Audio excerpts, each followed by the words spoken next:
Assalamu alaikum guys, welcome back to my channel. So this is how the stones look like in low light. Wow.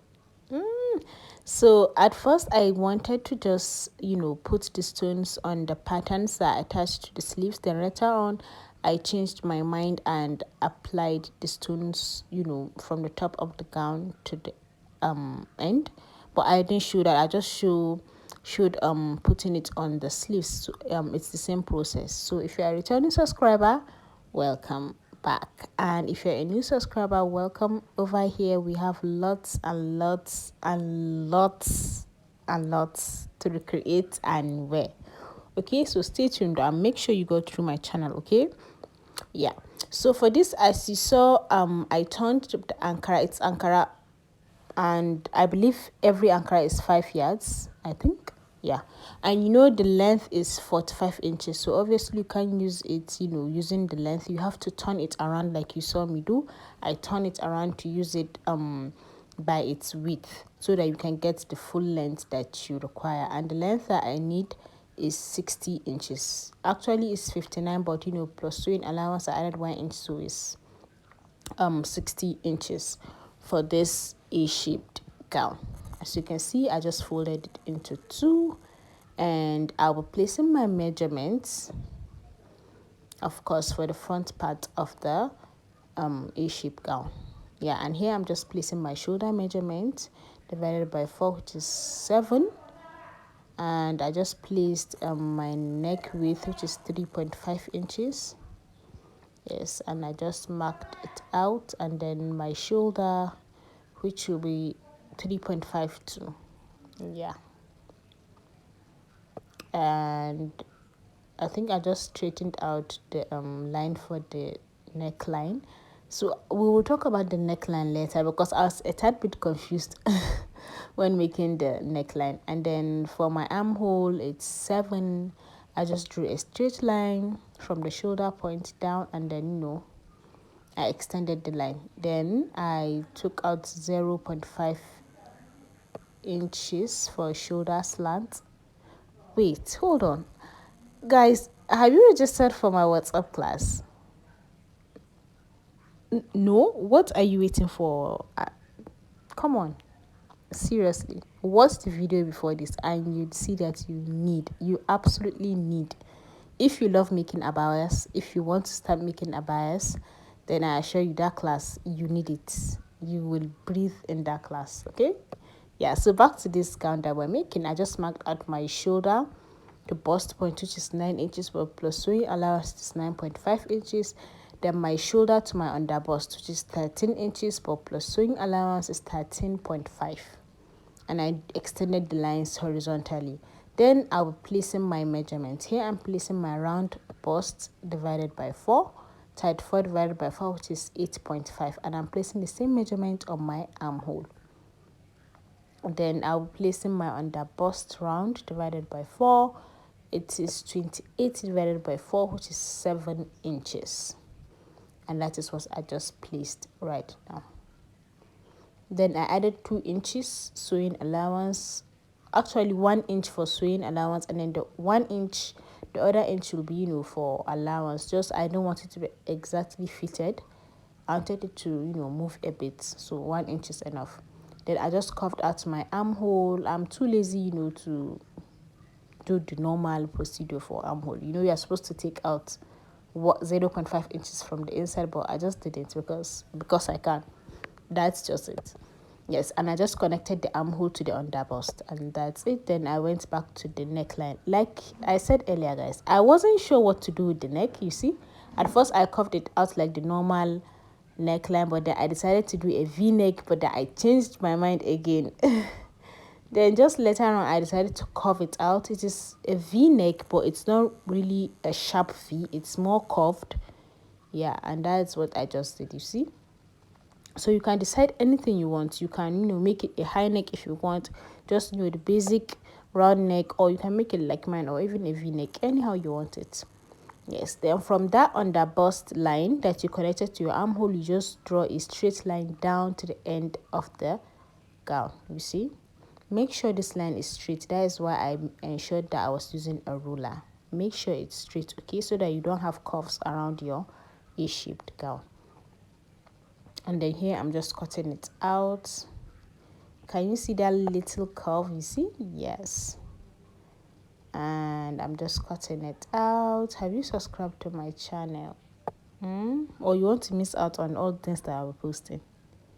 No? Then make sure you subscribe. You see that little curve? That's it. We have it. Yes. We have our A-shaped gown. Then from the end, from the edge of the gown, I take out 1.5 inch which I will draw straight to the middle of the gown, and I'll cut it out. That is just to stop that side from, dragging on the floor. It looks curved in this manner when you cut it out like that. Yeah.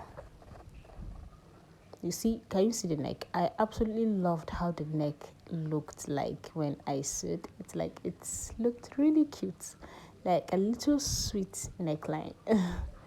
Yeah, and that's it for the front of the gown. Guys, this dress is an ASOEBI dress. I was a bridesmaid for my friend that was getting married. Happy married life, Fauzi. And I kid you not, I was supposed to wear this clothes on Wednesday, and this was like on Sunday or Monday, like 2 days to the event. I completely forgot because I thought it was the upper week, like the next week. So that's why I had no option, even though in the first place I intended on making an A-shape gown, but like how close it was, I had no option. I had to make an A-shape because like it's the easiest thing to make and it looks good. That's just it. It looks classy, it looks good. Okay, take it from me. Yes, and I'm just cutting the back part of the dress. I just folded the ankara again, added 1 inch for zipper allowance. Then I'm just tracing out the front part of the dress, you see, and that's it. Then I'm marking out the shoulder. The neckline for the back won't be the same for the the neckline for the front will be the same with the back. The back I just did the normal, curved round neck. That's all. So whenever you feel too lazy and you have an ankara that you have to sew, just make an A-line. Literally. Even though when I made it, I just intended on putting the stones on the hand sleeves like I said earlier, but then I was like too basic, so I just stoned it from the beginning to the end. And because I think I sewed this dress like on Monday. Yeah, on Monday. So it was too late for me to take it to, there's a little machine that does it, that uses heat to press it, but it was too late. I had to use iron to do it myself. Because on Monday, nah, I don't trust. I know how people that sew can be. I know, goodness, I know. So I don't want to be disappointed, so I just did it myself. And here I was just, deciding how I'll cut out the pattern, because here I still wasn't sure how I'll make my hand sleeves. I wasn't sure. I was just freestyling it. I just knew I wanted an A-shape gown with oversized sleeves. So I didn't know how the end of the sleeves would be. As you can see here, I was even thinking about just tracing out the pattern directly on the ankara and stoning them. Then it was later on that I decided to, attach the patterns differently. Here I'm just carving out my armhole.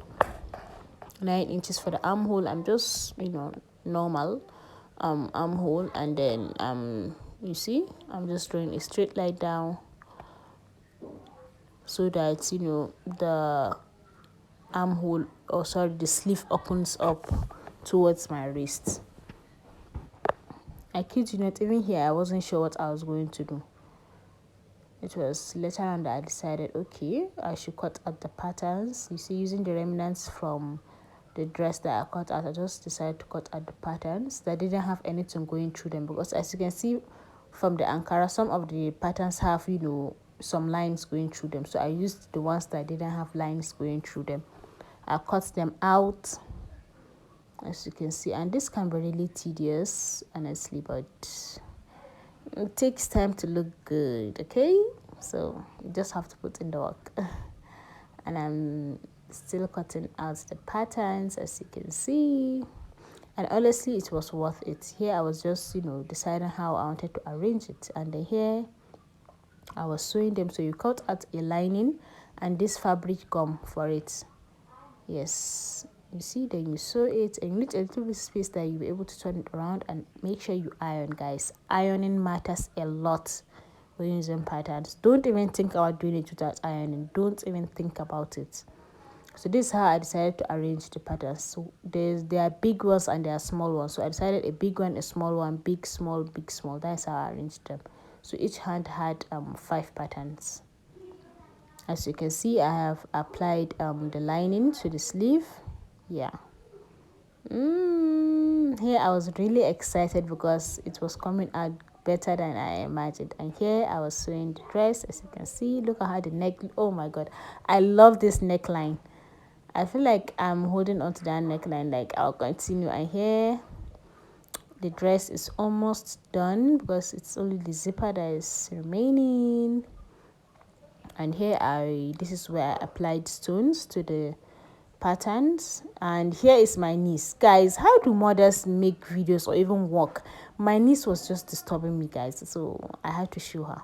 So on the patterns, you spray water. Make sure you spray water, then you press it down. You iron, like, I mean, use your whole strength, guys, to press. I mean, press it well. Then you arrange your patterns your stones how you want them to be. Guys, this is how slow the process can be. Forget I was folding it the other time, but look at here. This is how slow it can be. Yes, like this, like really, really slow. And this is my niece again, disturbing me. But what can I do?